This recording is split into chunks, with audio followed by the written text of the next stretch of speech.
সকালের নরম আলোয় ঢাকা একটি শহর। ঘড়ির কাঁটা তখন প্রায় 10টা বেজে গেছে। শহরের কেন্দ্রস্থলে অবস্থিত সুনামধন্য প্রতিষ্ঠান সূর্য এন্টারপ্রাইজের প্রধান ফটকে একজন সিকিউরিটি গার্ড, নাম তার রাহুল, নিষ্ঠার সঙ্গে দায়িত্ব পালন করছে।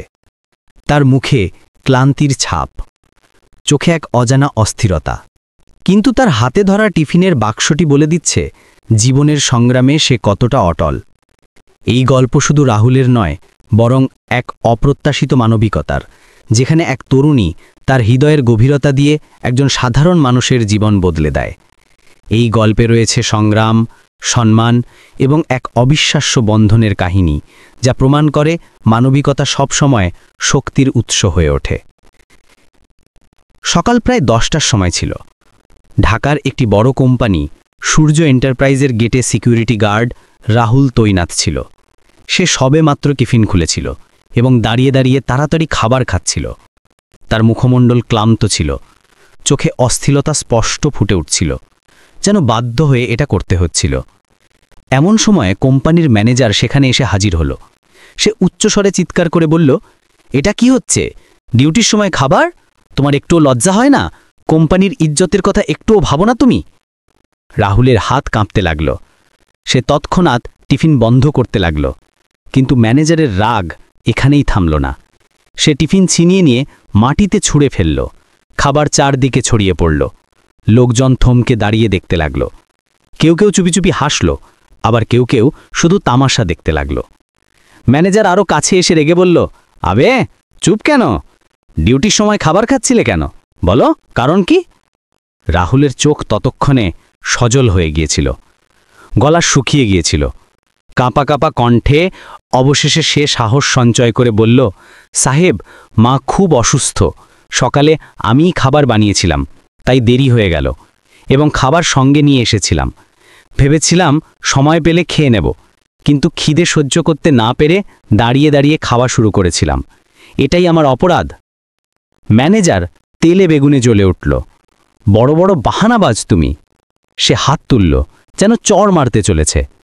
কিন্তু ঠিক তখনই গেটে একটি লম্বা গাড়ি এসে থামল। দরজা খুলল এবং বাইরে নামল কোম্পানির মালিকের মেয়ে তানিয়া। তার পা হঠাৎ থেমে গেল। সামনের পুরো দৃশ্য তার চোখের সামনে ছিল।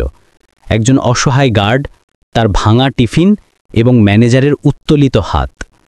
সেই মুহূর্তে যেন বাতাসও থেমে গেল। তানিয়ার তীক্ষ্ণ দৃষ্টি সোজা ম্যানেজারের উপর স্থির হল। তার কণ্ঠ নিচু কিন্তু কঠিন ছিল। ম্যানেজার সাহেব, এখানে কি হচ্ছে? ম্যানেজার হড়বাড়িয়ে হাত নামিয়ে নিল এবং তৎক্ষণাৎ সামলে নেওয়ার চেষ্টা করল। ম্যাডাম, এই গার্ড ডিউটির সময় খাবার খাচ্ছিল। কোম্পানির শৃঙ্খলার কোনো খেয়াল নেই এটার, তাই আমি শুধু। তানিয়া মাঝপথে তাকে থামিয়ে দিল। বস, মানে টিফিন ছিনিয়ে মাটিতে ফেলে দেবে? সবার সামনে বেইজ্জতি করবে? এই কোম্পানি কবে থেকে মানবিকতার চেয়ে বড় হয়ে গেল? তার কণ্ঠ এতটাই দৃঢ় ছিল যে আশপাশে দাঁড়ানো কর্মচারীরাও চুপ হয়ে গেল। রাহুল তখনও মাথা নিচু করে দাঁড়িয়েছিল। তার চোখের জল তার গাল বেয়ে গড়িয়ে পড়ছিল। তানিয়ার দৃষ্টি যেই তার উপর পড়ল, তার ভেতরে এক অদ্ভুত অস্থিরতা জাগল। ওই মুখে কিছু ছিল যা তাকে গভীরভাবে স্পর্শ করছিল। সে ধীরে ধীরে রাহুলের দিকে তাকালো এবং তার দিকে পা বাড়ালো। তোমার নাম কি? সে নরম কণ্ঠে জিজ্ঞাসা করল। রাহুল মাথা নিচু করেই উত্তর দিল, রাহুল, রাহুল চৌধুরী। এই নাম শুনতেই তানিয়ার হৃদয় ধক করে উঠল। তার চোখের সামনে যেন একটি ঝাপসা ছবি স্পষ্ট হয়ে উঠল। একটি ছোট্ট ক্লাসরুম, ভাঙাচোরা বেঞ্চ এবং পাশে বসা সেই ছেলে যে প্রতিটি প্রশ্নে মুচকি হাসত। তানিয়ার মুখ ফ্যাকাশে হয়ে গেল।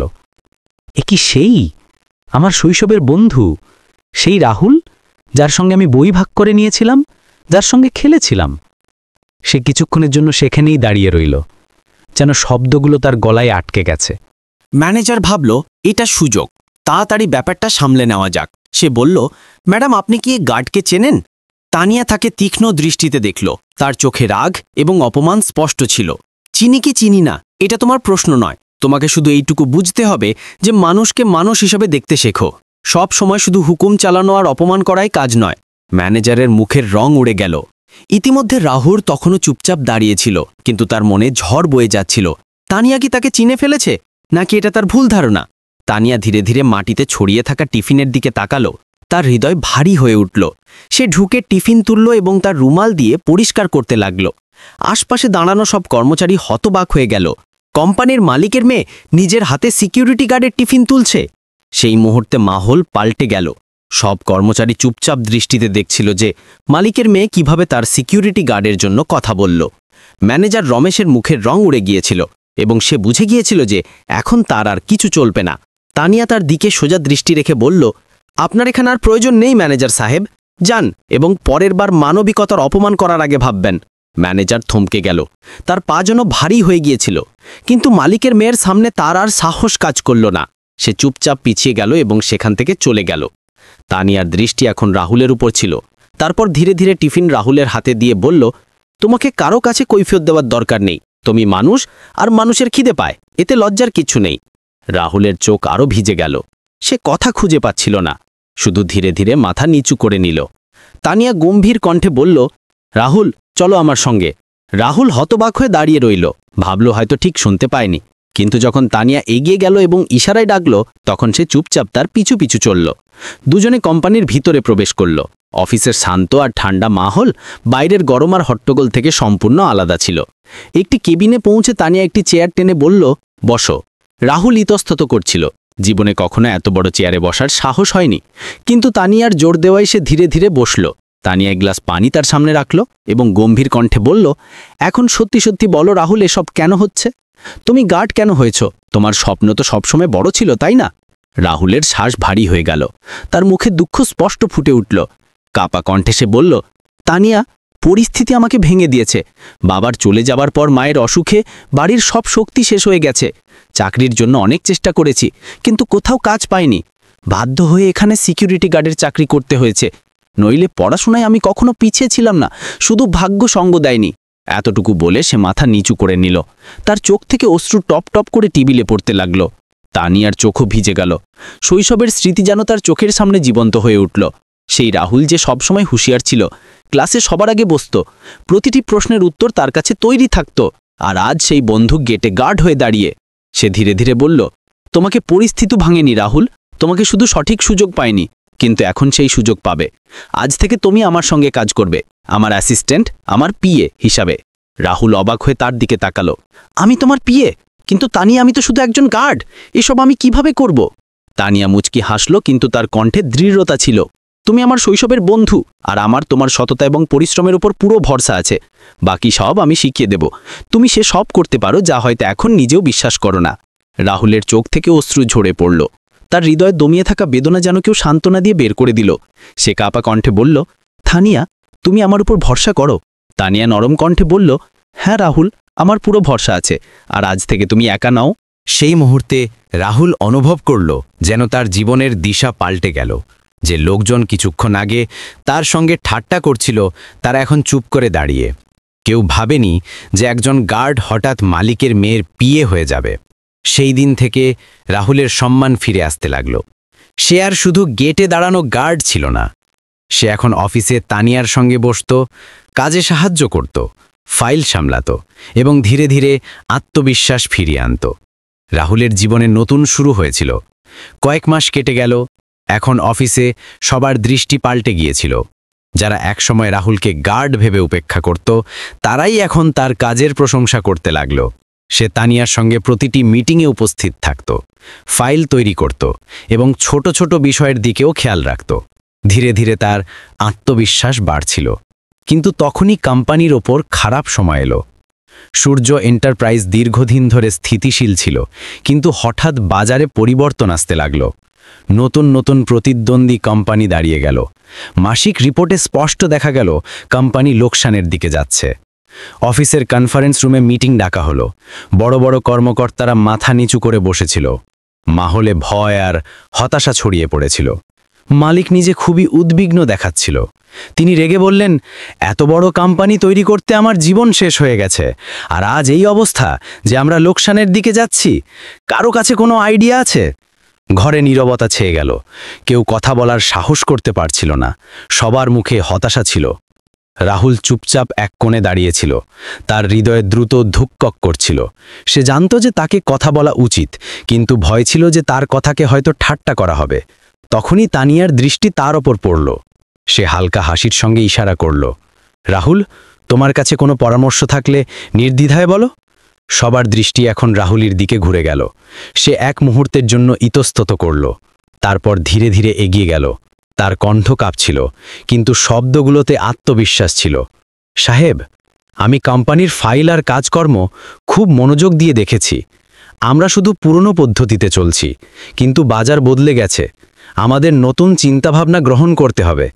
যদি আমরা আমাদের সার্ভিস অনলাইনে নিয়ে আসি এবং ছোট ছোট ক্লায়েন্টদেরও টার্গেট করি, তাহলে বড় কোম্পানিগুলোর পাশাপাশি সাধারণ গ্রাহকরাও আমাদের সঙ্গে যুক্ত হবে। ধীরে ধীরে আমাদের বাজারে দখল আরও শক্তিশালী হয়ে উঠবে। ঘরে নীরবতা ছেয়ে গেল। বড় বড় কর্মকর্তারা একে অপরের মুখের দিকে তাকাতে লাগল। কেউ ভাবেনি যে একজন সাধারণ সিকিউরিটি গার্ড থেকে পিএ হওয়া ছেলে এত বড় পরামর্শ দেবে। মালিক ভ্রু কুঁচকে বললেন, এসব কি এত সহজ? তুমি কি জানো কোম্পানি কিভাবে চলে? রাহুল গভীর শ্বাস নিয়ে দৃঢ় কণ্ঠে বলল, সাহেব, আমি বড় অফিসার নই, কিন্তু আমি পরিস্থিতির সঙ্গে লড়তে শিখেছি। আমি জানি মাটির সঙ্গে যুক্ত হয়ে চিন্তা করলে প্রতিটি সমস্যার সমাধান বের হতে পারে। আমার বিশ্বাস, আমরা এই পদক্ষেপ নিলে কোম্পানি আবার উঠে দাঁড়াবে। কিছুক্ষণের জন্য মাহল আবার নীরব হয়ে গেল। সবাই ভাবল মালিক রেগে যাবেন, কিন্তু তখনই তানিয়া বলল, বাবা, আমার মনে হয় রাহুল ঠিক বলছে। সে পুরো মনোযোগ দিয়ে সবকিছু দেখেছে এবং বুঝেছে। আমাদের এটাকে একটা সুযোগ দেওয়া উচিত। মালিক গম্ভীর দৃষ্টিতে রাহুলের দিকে তাকালেন। তার মুখে কঠোরতা ছিল, কিন্তু ভেতরে কোথাও তারা তার কথায় সত্যতা অনুভব করলেন। ঠিক আছে, তিনি নিচু কণ্ঠে বললেন, একবার চেষ্টা করে দেখো, কিন্তু ব্যর্থ হলে এর দায়িত্ব তোমার হবে। রাহুল মাথা নিচু করে বলল, জি, আমি প্রস্তুত। সেই দিন থেকে কোম্পানিতে নতুন শুরু হলো। রাহুল দিন-রাত পরিশ্রমে লেগে গেল। সে ছোট ক্লায়েন্টদের সঙ্গে যোগাযোগ করল, অনলাইন প্ল্যাটফর্ম তৈরি করালো এবং নতুন মার্কেটিং কৌশল তৈরি করল। দেখতে দেখতে কোম্পানিতে গ্রাহকের সংখ্যা বাড়তে লাগল। যে কোম্পানি কয়েক মাস আগে লোকসানে ছিল, সেটাই এখন দ্বিগুণ গতিতে এগিয়ে চলল। অফিসে প্রতিটি কর্মচারীর দৃষ্টি এখন রাহুলের প্রতি সম্মানে ভরে গেল। সে আর শুধু তানিয়ার সহকারী ছিল না, সে কোম্পানির প্রাণ হয়ে উঠেছিল। রাহুলের পরিশ্রম এবং আইডিয়া যেন কোম্পানির ভাগ্যই পাল্টে দিয়েছিল। সূর্য এন্টারপ্রাইজ এখন শুধু লোকসান থেকে বেরিয়ে আসেনি, বরং রেকর্ড ভাঙা মুনাফা করছিল। সংবাদপত্র এবং নিউজ চ্যানেলে হেডলাইন হতে লাগল, সূর্য এন্টারপ্রাইজ নতুন কৌশল গ্রহণ করেছে, দেশের সবচেয়ে দ্রুত বর্ধনশীল কোম্পানি হয়ে উঠেছে। অফিসের কর্মচারীরা গর্বের সঙ্গে বলতে লাগল, রাহুল স্যার যে পথ দেখিয়েছেন সেটাই আমাদের জয়ের কারণ। এক সন্ধ্যায় যখন কোম্পানির ছাদে ঠান্ডা হাওয়া বইছিল, তানিয়া এবং রাহুল একা দাঁড়িয়েছিল। সূর্য ডুবছিল এবং আকাশের রং সোনালি হয়ে উঠছিল। তানিয়া গভীর শ্বাস নিয়ে রাহুলের দিকে তাকালো। তার চোখে এক অদ্ভুত চমক ছিল।